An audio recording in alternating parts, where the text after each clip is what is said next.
মাননীয় মেয়র মহোদয়ের কাছেও অনুরোধ রাখব যে এই বিদ্যালয়সমূহ শহরাঞ্চলে যে সমস্ত শিক্ষার্থীরা আমাদের তারা পারিবারিক নানান কারণে এই যে বেতন এবং উন্নয়ন চার্জ যেগুলো অনেক সময় তাদের অবশ্যই দেওয়ার যে স্কুলে যেটা নিয়ম এর মধ্যে তারা যদি দিতে সক্ষম না হন আপনারা সেটা অবশ্যই বিবেচনা করবেন এবং তাদেরকে সেই বেতন থেকে মুক্তি দিতে সেটা বিনামূল্যে তারা যাতে করে পড়তে পারে সেটা অবশ্যই আপনারা লক্ষ্য রাখবেন।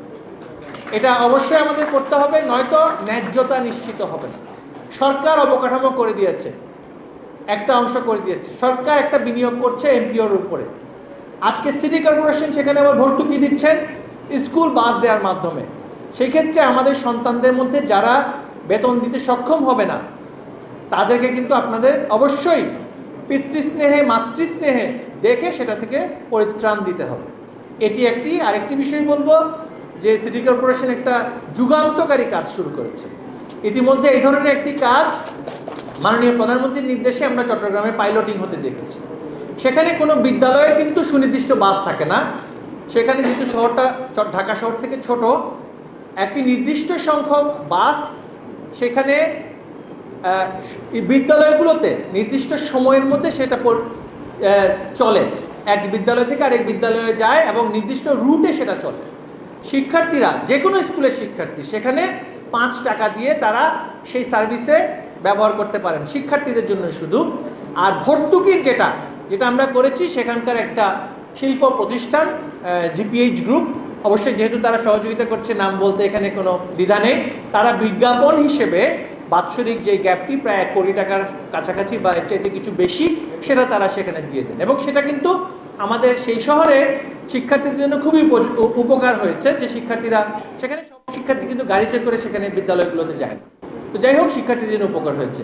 আমরা অনুরোধ করব, বিআরটি এর চেয়ারম্যান মহোদয় এখানে আছেন, এলাকা ভিত্তিক কোনো রুট পরিচালনা করা যায় কিনা, কারণ বেশিরভাগ শিক্ষার্থী কিন্তু সেই এলাকাতে বসবাস করে।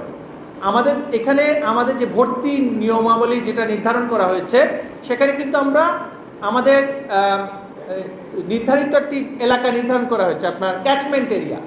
সেই ক্যাচমেন্ট এরিয়া থেকে কিন্তু লটারির মাধ্যমে, এখানে আমাদের ম্যানেজমেন্ট কমিটির প্রধানও আছেন, লটারির মাধ্যমে এই ক্যাচমেন্ট এরিয়া থেকে একটা নির্ধারিত সংখ্যক শিক্ষার্থী নিতে হবে।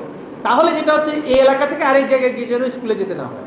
সরকারের কিছু নিয়ম তো, সরকার যেহেতু বিনিয়োগ করছে, এমপিও দিচ্ছে, অবকাঠামো তৈরি করে দিচ্ছে, এখন স্থানীয় সরকার প্রতিষ্ঠান আমাদেরকে বাস দিয়েছে, এইগুলো আপনারা অবশ্যই মেনে চলতে হবে যে এই এলাকার মধ্যে যদি পরিচালিত করা। এখানে খুব কাছাকাছি নিকটবর্তী আরেকটি স্কুল আছে, গুলশান মডেল স্কুল। আমরা প্রত্যেকটা বিদ্যালয়ে কিন্তু জনে জনে মানে নিজস্ব বাস দিয়ে কিন্তু সেটা আসলে সংকুলন হবে কিনা সেটা সন্দেহ আছে। কতজন শিক্ষার্থী সেটা ব্যবহার করছে সেটা নিরূপণ করে বাসের নিয়ন্ত্রক বা সেটার মালিকানা অবশ্যই বিআরটি এর হাতে রাখাটা বাঞ্ছনীয়। বিদ্যালয় ভিত্তিক যদি হয়ে যায় তখন সেই বিদ্যালয়কে কিন্তু আবার শেয়ার করার যে বিষয়টি, এটা একটা পাবলিক গুড। এই পাবলিক ট্রান্সপোর্টটি একটা পাবলিক গুড হিসেবে অন্যান্য প্রতিষ্ঠানও যাতে ব্যবহার করতে পারে।